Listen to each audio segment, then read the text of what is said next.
Hello everyone, this is me Naumita और आप सभी को मेरा YouTube channel Naumita to do learning में स्वागत है। दोस्तों, अभी हम लोग देखने वाले हैं IMF, जिसका फुल फॉर्म है इंटरनेशनल मॉनेटरी फंड, और इसको हिंदी में बोलते हैं अंतर्राष्ट्रीय मुद्रा कोष। दोस्तों, IMF का फॉर्मेशन जो है ब्रिटेन वुड कॉन्फ्रेंस के द्वारा किया गया था। ब्रिटेन वुड USA में एक जगह का नाम है। वहां एक फाइनेंशियल कॉन्फ्रेंस हुआ था, आर्थिक सम्मेलन हुआ था, तो उसी फाइनेंशियल कॉन्फ्रेंस को ब्रिटेन वुड कॉन्फ्रेंस के नाम से जानते हैं। दोस्तों, ये ब्रिटेन वुड कॉन्फ्रेंस जो है, इनके द्वारा दुनिया के दो बड़े फाइनेंशियल इंस्टीट्यूशन का फॉर्मेशन किया गया था। एक तो था IMF और दूसरा था वर्ल्ड बैंक। दोस्तों, वर्ल्ड बैंक को हम लोग बाद में देखेंगे। अभी हम लोग देख रहे हैं international monetary fund. International monetary fund UN का एक एजेंसी है और इसका स्टैब्लिशमेंट हुआ था दोस्तों 1945 में, जो अभी हम लोग ने देखा ब्रिटेन वुड कॉन्फ्रेंस के तहत। और इसका जो हेडक्वार्टर है वो है वॉशिंगटन DC में, जो USA में है, और इनके पास टोटल 190 मेंबर कंट्रीज है। दोस्तों, अभी हम लोग देखते हैं IMF का मेन ऑब्जेक्टिव क्या होता है।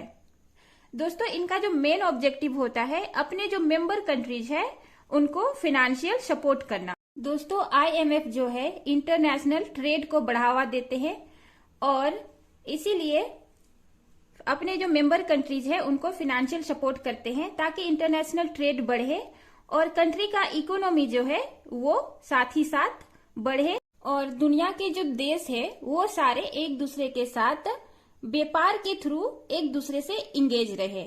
साथ ही साथ IMF जो है इनके जो मेंबर कंट्रीज है उनके इकोनॉमी को एनालाइज करते हैं। दोस्तों, इनका एक बड़ा काम है इनके मेंबर कंट्रीज का इकोनॉमी को एनालाइज करना और एक रिपोर्ट जारी करते हैं। एक रिपोर्ट जारी करते हैं जिसमें उनके जो मेंबर कंट्रीज है उनका आगे का फ्यूचर में इनका ग्रोथ क्या रहने वाला है, ये सारे कंट्रीज के सामने में रखते हैं।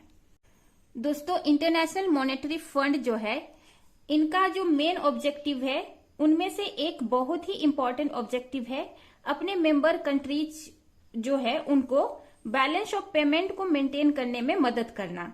दोस्तों, अभी हम लोग जानेंगे कि बैलेंस ऑफ पेमेंट किसको बोलते हैं। दोस्तों, बैलेंस ऑफ पेमेंट को हम लोग बहुत आसान भाषा में समझेंगे।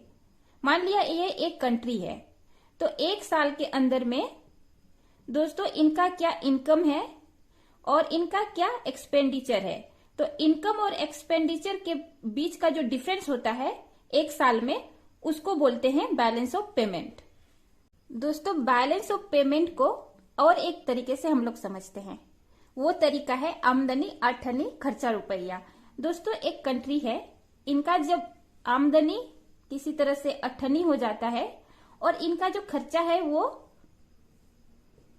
एक रुपया का रहता है। दोस्तों, खर्चा 1 रुपया का रहता है और इनका जो आमदनी है वो अठनी का है।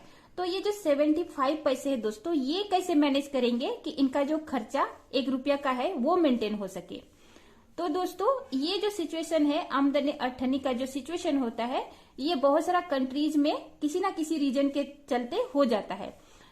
तो दोस्तों, जब एक कंट्री का इनकम 25 पैसे है और खर्चा 1 रुपया है, तो ये एक रुपया का जो खर्चा है इसको मेंटेन करने के लिए ये जो 75 पैसे है, ये 75 पैसे एक कंट्री IMF के पास से बोरो करते हैं। तो इसी को बोलते हैं बैलेंस ऑफ पेमेंट को मेंटेन करना, या IMF जो है एक कंट्री का बैलेंस ऑफ पेमेंट को मेंटेन करने में मदद करते हैं। हम लोग ने बैलेंस ऑफ पेमेंट को देख लिया। जब एक कंट्री IMF के पास मनी बोरो करने के लिए जाते हैं तो इनके पास 5 तरह के जो स्पेशल करेंसीज है, जिसको हम लोग SDR या स्पेशल ड्रॉइंग राइट्स कहते हैं। दोस्तों, IMF जब किसी कंट्री को मनी प्रोवाइड करते हैं तो ये 5 तरह के स्पेशल करेंसीज में ही मनी देते हैं। एक है USD, मतलब यूनाइटेड स्टेट्स का डॉलर, और दूसरा है यूरो, तीसरा है चाइनीज युआन, चौथा है जापानीज येन और 5वां है पौंड स्टर्लिन। ये जो स्पेशल ड्राइंग राइट्स है या फिर एसडीआर है, ये एग्जाम के लिए भी इम्पोर्टेंट हो सकता है, क्योंकि एग्जाम में पूछा जा सकता है कि आईएमएफ के पास जो स्पेशल ड्राइंग राइट्स है उनमें से कौन कौन सा कंट्री को मिला हुआ है ये स्पेशल राइट्स।